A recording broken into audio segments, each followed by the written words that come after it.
진흙투성이 영국 장터 한복판에 서 있다고 상상해 보세요. 가축 냄새와 석탄 연기가 뒤섞인 공기가 자욱합니다.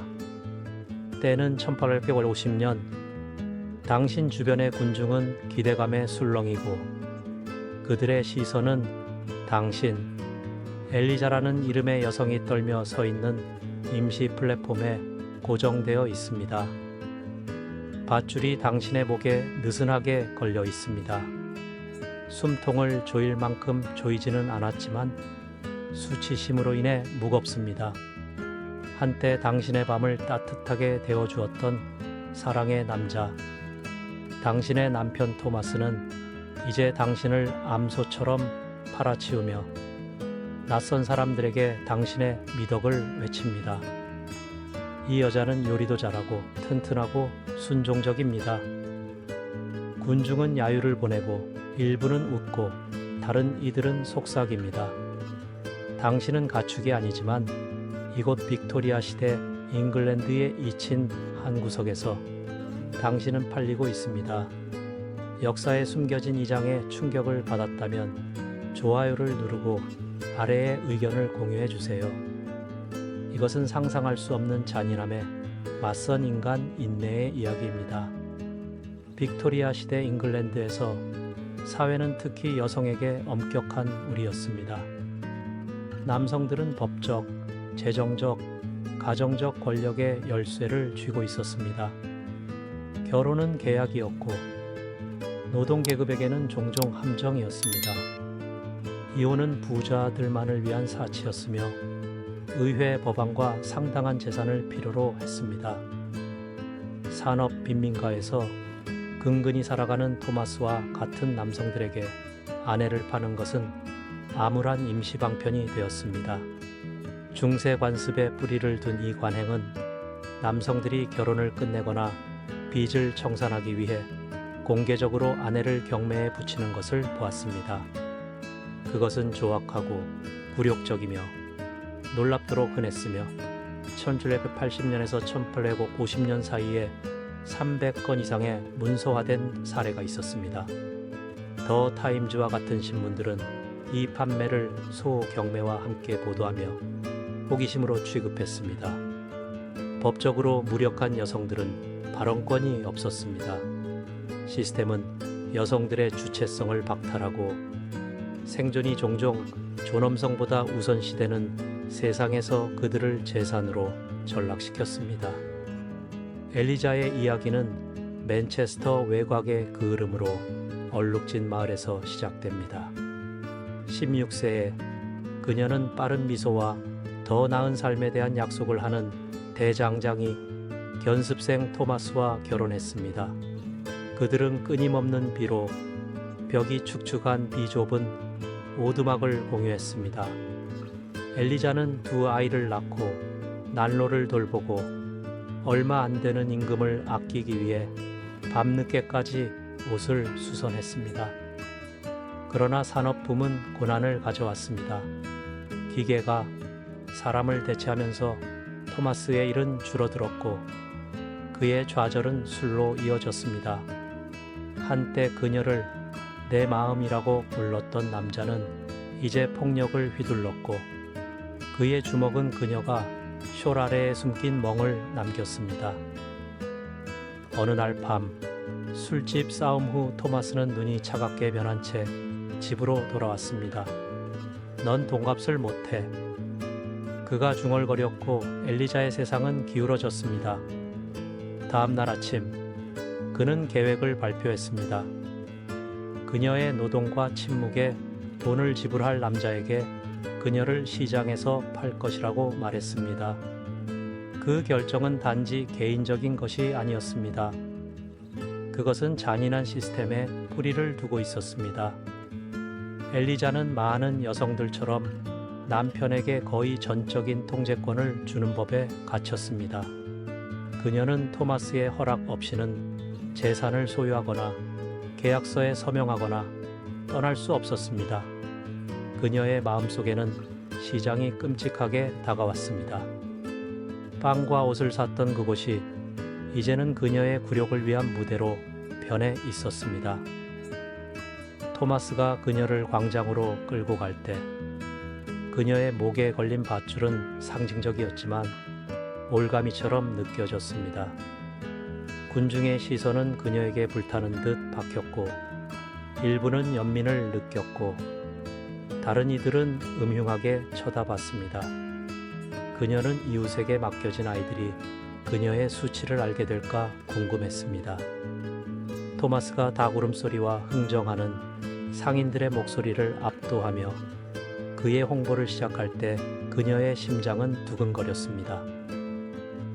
누가 그녀를 데려갈까요? 좋은 아자운, 아내, 튼튼한 팔. 각 단어는 그녀의 존엄성의 또 다른 부분을 벗겨냈지만 엘리자는 꼿꼿이 서서 군중 속에서 한 줄기 연민의 빛을 찾았습니다. 이것이 그녀의 현실이었지만 그것은 또한 그녀의 저항의 불꽃이기도 했습니다. 장터는 활기로 넘쳐났지만 엘리자에게는 잔인함의 극장이었습니다. 토마스의 목소리가 시작가는 10실링 하고 울려 퍼지자 밧줄이 그녀의 목을 스쳤습니다. 농부, 노동자, 호기심, 많은 마을 사람들로 뒤섞인 군중은 더 가까이 다가왔습니다. 사과를 파는 여인이 그녀는 지쳐 보여 하고 쉬쉬거렸고 술 취한 남자는 5실링에 내가 데려갈게 하고 소리쳤습니다. 웃음이 터져 나왔고 그 웃음소리 하나하나가 엘리자의 가슴에 칼이 되었습니다. 그녀는 비명을 지르고 도망치고 싶었지만 발은 플랫폼에 뿔이 박힌 듯 느껴졌습니다. 그녀의 시선은 군중 속에서 엄마의 치마를 붙잡고 있는 어린 소녀에게 고정되었고 엘리자는 지금은 안전하지만 같은 세상에 처할 자신의 딸을 생각했습니다. 입찰가는 12실링 그리고 15실링으로 올랐습니다. 토마스의 미소는 마치 귀한 암송아지를 파는 것처럼 넓어졌습니다. 엘리자의 마음은 빠르게 움직였습니다. 어떻게 이렇게 되었을까? 그녀는 그를 열병으로 간호했던 밤들, 모두에게 먹일 음식을 아껴 썼던 기억을 떠올렸습니다. 이제 그녀는 상품이었고 그녀의 가치는 동전으로 측정되었습니다. 20실링의 망치가 떨어졌고 한 남자가 앞으로 나섰습니다. 존이라는 이름에 그는 풍상해지던 얼굴과 굳은 살 박힌 손을 가진 호라비 방직공이었습니다.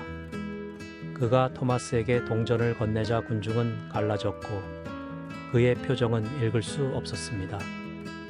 엘리자기 속이 뒤틀렸습니다. 존이 그녀의 구원자일까? 아니면 또 다른 포획자일까? 빅토리아 시대 영국에서 남성들은 실용적인 이유로 아내를 샀습니다. 노동, 동반자 관계 또는 안가품을 위해서였습니다. 존은 요리하고 청소하고 작은 땅을 가꿀 여자가 필요했습니다. 그에게 엘리자는 사람이 아니라 해결책이었습니다. 그가 밧줄을 풀면서 쓸만하군 하고 중얼거렸습니다. 엘리자의 심장은 가라앉았지만 그녀는 두려움에 발걸음이 무거워진 채 그를 따라갔습니다. 그녀는 이제 동전을 세고 있는 토마스를 돌아보았고 그는 이미 낯선 사람이었습니다. 시장의 소음은 사라졌지만 수치심의 무게는 남아 있었습니다. 아내 매매는 단순히 거래가 아니었습니다. 그것은 굴욕을 주기 위해 고안된 공개적인 구경거리였습니다. 1832년 연보와 같은 역사적 기록들은 여성들이 맥주 한 파인트나 몇 파운드 정도의 푼돈에 팔렸으며 종종 마치 장터에서처럼 군중이 환호했다고 묘사합니다. 한 기록에 따르면 칼라일에 사는 한 여성이 1실링에 팔렸는데 그녀의 남편은 새 주인과 함께 더 잘 지낸다고 자랑했다고 합니다. 법은 눈 감아 주었고 치안 판사들은 폭력이 발생하지 않는 한 거의 개입하지 않았습니다. 여성들은 재산이었고 그들의 동의는 무관했습니다. 엘리자의 매매는 전형적인 사례였습니다. 남성 지배를 강화하기 위한 공개적인 수치였습니다. 그러나 그녀는 침묵 속에서 계획을 세우기 시작했습니다. 그녀는 그러한 운명에서 벗어나 도시로 도망치거나 동맹을 찾은 여성들의 소문을 들었습니다. 존이 그녀를 그의 수레로 이끌 때 엘리자의 상승, 희망의 불꽃이 깜빡였습니다. 그녀는 단지 희생자가 아니었습니다. 그녀는 생존자였고 그녀의 이야기는 끝나지 않았습니다. 존의 오두막은 토마스의 오두막보다 작았고 벽은 축축한 얼룩으로 뒤덮여 있었고 난로는 차가웠습니다. 엘리자는 그의 식사를 준비하고 그의 바닥을 문지르고 그의 정원을 가꾸며 일에 거칠어진 손을 놀렸습니다. 존은 잔인하지 않았지만 그의 침묵은 무거웠고 그의 기대는 분명했습니다. 그는 그녀를 꿈이나 두려움을 가진 여성이 아니라 도구로 보았습니다. 밤에 집 깔개에 누워 엘리자는 기도처럼 아이들의 이름을 속삭였고 그들의 얼굴은 견뎌낼 그녀의 의지를 지탱해 주었습니다. 그녀는 존의 일과 그의 약점 그리고 근처 숲을 통과하는 길을 알게 되었습니다. 마을에서 그녀는 다른 여성들의 이야기를 들었습니다. 어떤 이들은 자신의 운명을 받아들였고 어떤 이들은 밤중에 사라졌습니다. 엘리자는 빵 조각과 몇 개의 동전을 숨기기 시작했고 희망의 대담함에 심장이 두근거렸습니다. 각 행동은 마치 저항처럼 그녀를 재산으로 낙인 찍은 세상에 대한 조용한 반항처럼 느껴졌습니다. 아내 매매는 빅토리아 시대 사회에 만연한 더 깊은 부패의 징후였습니다. 여성들은 법적으로 투명 인간이었고 그들의 정체성은 아버지나 남편에게 묶여 있었습니다. 이혼을 약간 더 쉽게 만든 1857년 혼인관계법도 여전히 간통이나 잔인함의 증거를 요구했는데 이는 대부분의 노동계급 여성에게는 넘을 수 없는 장벽이었습니다. 아내 매매는 이러한 간극에서 번성했으며 남성들이 원치 않는 아내를 버리는 기괴한 해결책이었습니다. 시장 외에도 여성들은 강제 결혼, 가정 폭력 또는 빈민을 위한 작업장과 같은 다른 모욕에 직면했습니다.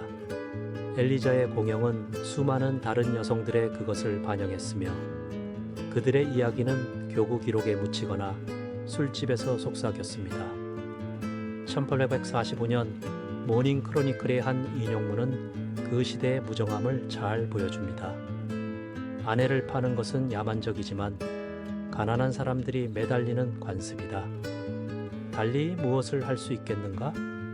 시스템은 탈출구를 제공하지 않았고 오직 생존만을 제공했습니다. 몇 달이 지나면서 엘리자의 결심은 굳어졌습니다. 어느 날 밤 존은 술에 취해 돌아왔고 그의 손은 너무나 익숙했으며 그의 숨결은 시큼했습니다. 그녀는 그를 밀쳐내며 목소리를 가다듬었습니다. 난 당신 것이 아니에요. 그는 웃었지만 그녀의 말은 격렬한 무언가를 불러일으켰습니다. 다음날 새벽 그가 잠든 사이 엘리자는 오두막문에 서 있었고 훔친 동전이 주머니에서 무겁게 느껴졌습니다. 맨체스터로 가는 길은 그녀 앞에 펼쳐져 있었고 위험했지만 가능성으로 가득했습니다. 그녀는 아마도 아직 마을에 있을 아이들과 여성이 사라질 수 있는 도시의 혼란을 생각했습니다. 머무는 것은 반쪽짜리 삶을 받아들이는 것이었고 도망치는 것은 모든 것을 걸어야 하는 것이었습니다. 체포, 굶주림 또는 더 나쁜 것까지 그녀가 안개 속으로 발을 내디딜 때 그녀의 심장은 요동쳤고 걸음마다 밧줄의 기억이 희미해졌습니다. 그녀는 단지 존에게서 도망치는 것이 아니었습니다. 그녀는 자신을 되찾고 있었고 자신을 소유하려 했던 세상에 저항하고 있었습니다. 길은 불확실했지만 처음으로 그것은 그녀의 것이었습니다. 맨체스터로 가는 길은 진흙과 그림자의 험난한 길이었습니다. 엘리자는 새벽에 움직였고 추위에 쇼를 단단히 여미고 있었으며 훔친 동전은 치마 속에서 희미하게 딸랑거렸습니다. 숲속의 모든 바스락거리는 소리에 그녀는 움찔했습니다. 개, 경찰 또는 존 자신이 가까이 있을 수도 있었습니다. 굶주림이 그녀를 괴롭혔지만 그녀는 빵을 아껴 먹었고 아이들의 얼굴을 생각하며 발걸음을 재촉했습니다.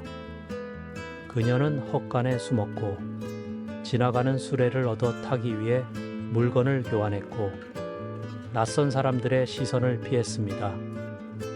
맨체스터의 스모그가 수평선 너머로 거대하게 솟아 있었는데 공장과 익명성의 도시였습니다. 한 번은 그녀가 비틀거리며 무릎이 진흙탕에 빠졌고 의심이 속삭였습니다. 잡힐 거야. 넌 아무것도 아니게 될 거야. 그러나 엘리자는 숨을 헐떡이며 일어섰고 시장의 야유를 기억했습니다. 그녀는 가축이 아니었습니다. 그녀는 어머니였고 여성이었으며 꺼지지 않는 불꽃이었습니다. 한 마일 한 마일이 밧줄과 군중 그리고 그녀를 꺾으려 했던 세상에 대한 저항이었습니다. 엘리자의 운명은 여전히 물음표로 남아 있습니다. 역사는 종종 무력한 자들을 삼켜버리기 때문입니다. 그녀는 맨체스터의 붐비는 거리 속으로 스며들어 아이들을 찾았을 수도 있고 붙잡혀 그녀의 반항이 꺼졌을 수도 있습니다. 19세기 후반에 접어들면서 아내 매매는 사라져 갔지만 수많은 여성들에게 상처를 남겼고 그들의 이름은 거의 기록되지 않았습니다. 300건이 넘는 문서화된 사례는 물론 보고되지 않은 수천 건의 사례는 남성의 편의를 여성의 인간성보다 중시했던 시스템을 보여줍니다. 엘리자의 이야기는 비록 허구이지만 역사에 의해 지워진 이들의 실제 고통을 담고 있습니다. 19세기의 한 개혁가는 웨스트민스터 리뷰에 이렇게 썼습니다. 이러한 매매는 우리 문명의 오점이며 우리가 아직 갈 길이 얼마나 먼지를 보여주는 증거입니다. 엘리자의 싸움은 그녀가 이겼든 졌든 소유되기를 거부하는 인간 정신을 구현하며 잔인함에 맞선 회복력의 증거입니다.